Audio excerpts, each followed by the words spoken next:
ఊళ్ళే కోతులు బిడితే ఎక్కువైంది, మందిని కరుస్తున్నాయి, మా చేనులలో కొనిస్తలేవు, ఇంట్లోకి వెళ్ళి బయటకు వెళ్ళనిస్తలేవు.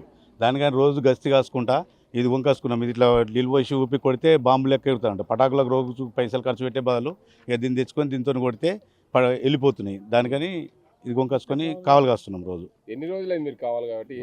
నెల అవుతుంది ఇప్పటికి తిరగబట్టి.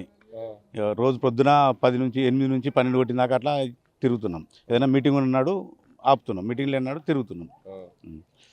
ఈ కోతుల నివారణ కోసం ఏం చేయాలి? అసలు ఎంతమంది కాటేసినాయి ఇప్పటివరకు? ఇప్పటికి ఒక 2-3 కాటేసినాయి. ఆల్రెడీ పోయి మందులు దాయిచ్చారు, సూదులు ఇప్పించుకున్నారు. మాకు తెలిసిన 2-3 అయితే ఇక కోతుల బిడత పోవాలంటే గవర్నమెంట్ ఏదైనా చేసి ఇది చేస్తేనే బాగుంటుంది. ఎందుకంటే మేము చేసే ప్రయత్నం మేము చేస్తున్నాం. ఇంతకుముందు పట్టించినాం, 3-4 సార్లు పట్టించి వదిలిపెట్టేస్తే మళ్ళీ 1-2 నెలలు ఆగుతున్నాయి, మళ్ళీ వచ్చేస్తున్నాయి. యథావిధిగా మళ్ళీ ఇక్కడికి వస్తున్నాయి. దానికని ఇక పట్టించి బంద్ చేసి మేము వెళ్ళగొడుతున్నాం. ఇక్కడ నుంచి వెళ్ళగొట్టినాం అనుకో చేనులకు పోతున్నాయి, పొలాల నుంచి జీరుతున్నాయి. కూరగాయలు ఉంటే అవి కూడా ఖరాబ్ చేస్తున్నాయి. అందుకని కూరగాయలు బంద్ చేసి ఇప్పుడు మొత్తం పొలాలు వేసుకుంటున్నాం. ఇంతకుముందు కూరగాయలు అన్ని పండిస్తున్నాం, చెరుకు, బెల్లము, పసుపు ఇట్లా అన్ని పండిస్తున్నాం. ఇప్పుడు మొత్తం అన్ని బంద్ చేసినాం. అన్ని బంద్ చేసి ఖాళీ పొలం మాత్రమే పండిస్తున్నాం.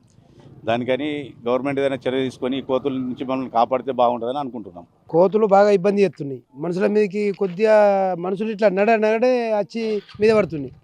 ఇప్పుడు బాగా ఇబ్బంది ఉంది కోతుల విషయంలో.